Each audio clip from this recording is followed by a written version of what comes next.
ഇടതുപക്ഷ മുന്നണിയിൽ CPIക്ക് രണ്ടാമത്തെ സ്ഥാനം. ഐക്യജനാധിപത്യ മുന്നണി പോയാൽ ജിൻഡോ ജോസഫെ അവിടെ കൊടുക്കുവോ? രണ്ടാം സ്ഥാനം ഒന്നല്ല, മൂന്നാം സ്ഥാനം കൊടുക്കുവോ? അവിടെ കേരളത്തിലെ വിദ്യാഭ്യാസം ഒട്ടും മോശമല്ല.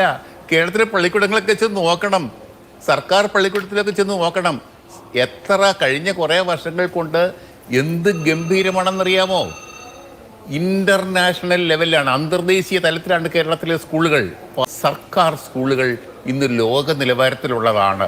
ആ നിലവാരം പിന്നെയും കൂട്ടാൻ വേണ്ടിയാണ് ഇതുപോലൊരു കരാറിൽ ഒപ്പിടുന്നത്. അല്ലാതെ വേറെ പുണ്യം കിട്ടാനൊന്നുമല്ല, BJPയുടെ തോളത്ത് കൈയിടാനൊന്നുമല്ല. പിണറായി വിജയനെ പിന്തുണച്ച് കഴിഞ്ഞ 9.5 കൊല്ലമായിട്ട് മന്ത്രിസഭയുടെ ഭാഗം പറ്റിയിരിക്കുന്ന CPIക്ക് രണ്ടാം സ്ഥാനം കൊടുക്കാമെന്ന് പറഞ്ഞ് വിളിച്ചു വരുത്തേണ്ട ഗതികേട് കോൺഗ്രസിനില്ല.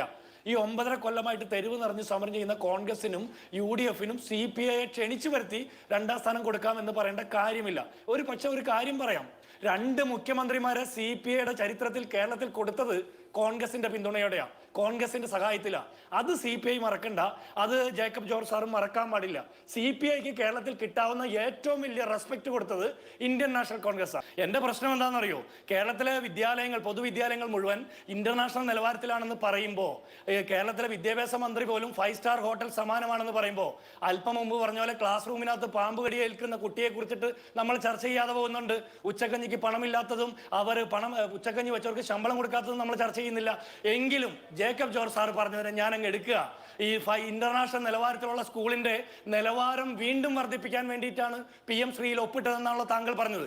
എങ്കിൽ ഈ നിലവാരം വർദ്ധിപ്പിക്കാൻ എന്തുകൊണ്ട് 3 വർഷക്കാലം കാത്തിരുന്നു? എന്തുകൊണ്ട് 3 വർഷക്കാലം നിലവാരം വർദ്ധിപ്പിക്കൽ വൈകിപ്പിച്ചു? അതിനൊരു മറുപടി വേണ്ടേ?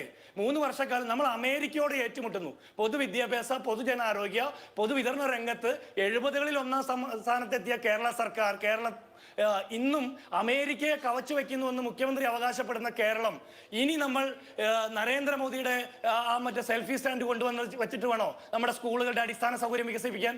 മറ്റ് സംസ്ഥാനങ്ങളുമായിട്ട് നമ്മുടെ വിദ്യാലയങ്ങളെ ഒരു കാരണവശാലും കമ്പയർ ചെയ്യാൻ പാടില്ല. ഞാൻ ഇപ്പോഴും ഒരുപാട് പരിമിതികൾ ഉണ്ടെന്ന് പറയുമ്പോൾ തന്നെ കേരളത്തിലെ വിദ്യാലയങ്ങളുടെ എല്ലാ സാഹചര്യങ്ങളും, പാഠ്യപദ്ധതി ആയിക്കോട്ടെ, അടിസ്ഥാന സൗകര്യങ്ങളായിക്കോട്ടെ, ഈ പദ്ധതിയുടെ മുമ്പിൽ ഒപ്പിട്ടത് ഞാൻ വിശ്വസിക്കുന്നില്ല 900 കോടിക്ക് വേണ്ടിയിട്ടാണ്, SSA ഫണ്ട് പിടിച്ചു വെച്ചതിന്റെ പേരിലാണെന്ന്. അങ്ങനെയാണെന്ന് ഞാൻ വിശ്വസിക്കുന്നില്ല. പിണറായി വിജയൻ കൽത്തുറങ്കിൽ പോകാതെ, CBI കേസിൽ, ലാവ്ലിൻ കേസിൽ, മകൾ മാസപ്പടി കേസിൽ അകത്ത് പോകാതെ, മകൻ ED കേസിൽ അകത്ത് പോകാതിരിക്കാൻ വേണ്ടിയിട്ട് പിണറായി വിജയൻ സെറ്റിൽ ചെയ്തതാ.